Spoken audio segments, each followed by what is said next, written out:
So hello everyone and welcome to this video lecture on trigonometric integrals.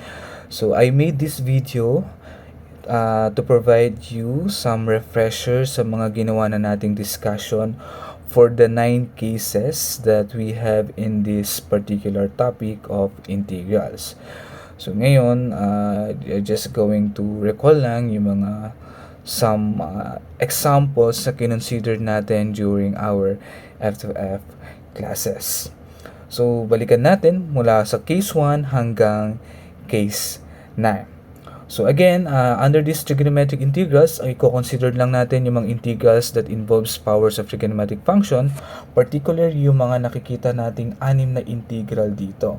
So all in all, kapag kinonsider natin itong 6 na integrals na to, we have a 9 cases to show. Okay? So nakadepende yan nga, again, doon sa value ng mga exponent natin sa bawat trigonometric functions na involved dito sa ating mga integral na to. Okay, so uunahin natin, balikan yung sa case number 1, we have the odd powers of sine of x or cosine of x. So in this case, we have this, recall lang yung sa Pythagorean identities natin, yung cosine squared of x plus sine squared of x equals to 1, because this will help us to solve yung mga integrals under the case 1. And then we just need to recall lang din yung technique natin na use substitution, because this will help us na ma-solve itong mga integrals na to. So I have here 2 examples na i-considered. We have the integral of cosine cube of x and the integral of sine raised to 5 of x dx. Right. So simulan natin in solving the case, the example number 1. But let me first put this one here. Okay. Now, so we have the integral of cosine cube of x. So, ang ginagawa natin dito to solve this kind of integral that involves odd powers of sine of x or cosine of x. So, we factor or mag-factor tayo ng isang cosine. So, itong cosine cube of x dx na to magiging cosine squared of x multiplied by cosine of x dx. So, ang goal kasi natin dito is to somehow utilize yung use substitution, na kung saan itong ating cosine of x dx ito will be act as our du. No? So, parang ang goal natin magkaroon tayo ng du which is equal to cosine of x dx. And magkakaroon lang tayo nito if our u is of course sine of x, because the derivative of sine of x is cosine of x. Right? And however, may problem tayo pagdating dito. We have a cosine squared of x. But buti na lang, we have this Pythagorean identities na magagamit in order for this cosine squared of x ma-convert siya in terms of sine. So, parang ang goal din kasi natin dito is magkaroon tayo ng kahit papano a factor na sine of x, no, para magamit natin tong use substitution na to. So applying this cosine squared plus sine squared of x, diba? Meron lang tayo dyan. Itong cosine squared of x na to, pwede mo siyang isulat as cosine squared of x equals to 1 minus sine squared of x. So, i-plug in natin yung value ng 1 minus sine squared of x na yan dito sa ating integral. We will now have here 1 minus sine squared of x multiplied by, so the quantity multiplied by cosine of x dx. Now, applying this u natin, so we let u is equal to sine of x and du, so du will become cosine of x dx. So, we convert this, convert natin to in terms of u. Magkakaroon tayo dito ngayon ng integral of 1 minus u squared, tama, because we have sine squared here multiplied by du.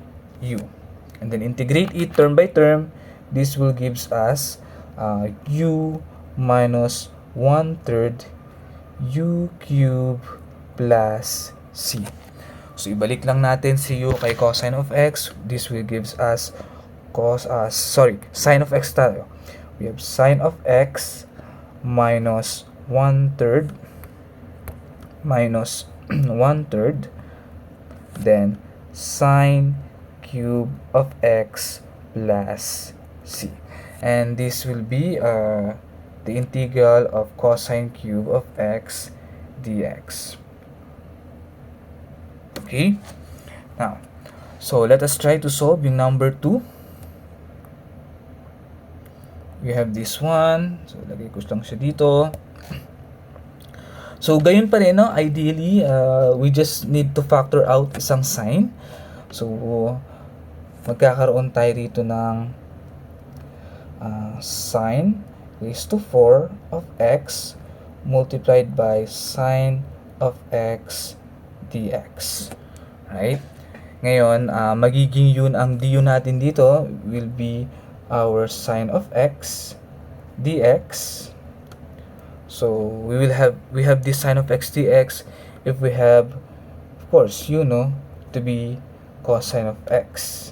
But however, it should be negative, no? Kasi ang derivative ng cosine ay negative sine. So, regardless, no? Wala naman tayong problema for the sine. We can just write this as sine of x dx. So, kumbaga, ito yung goal natin na magkaroon tayo rito sa ating integral to. But, yeah, yung sine raised to 4 of x, kailangan natin i-convert yan into cosine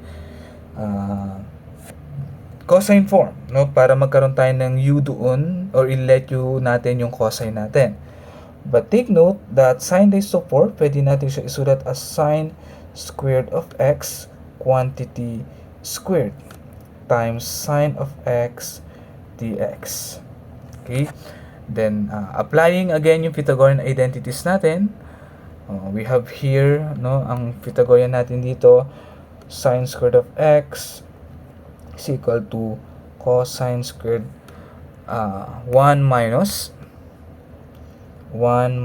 cosine squared of x. So we will now have here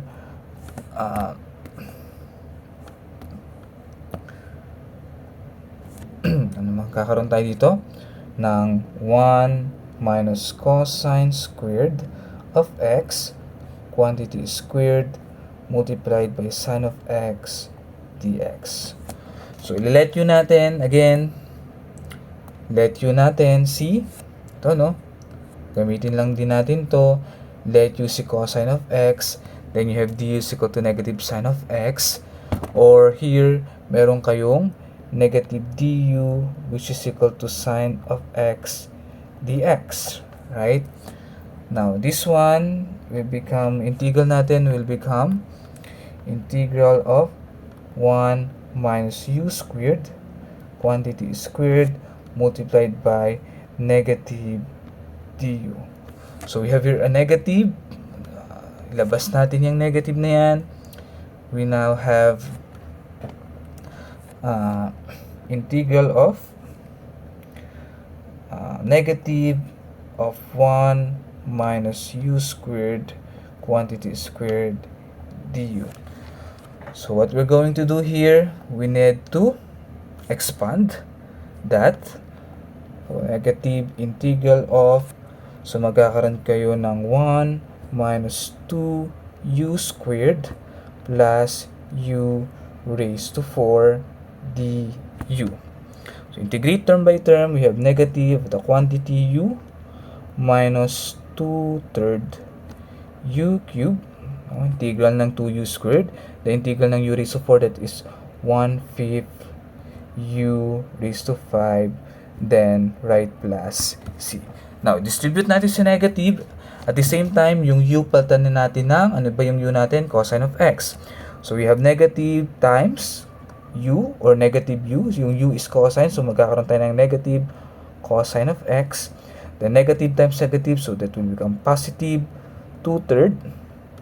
So, cosine cube of x. Then, we have negative times positive. So, we have minus here, 1/5 cosine raised to 5 of x plus c. And this is the integral for the sine raised to 5 of x. Okay, so this is the two example that we considered for the case 1. And then for the case 2, so please watch the second video that I'm going to um, share also, with the following with this video. So thank you for watching.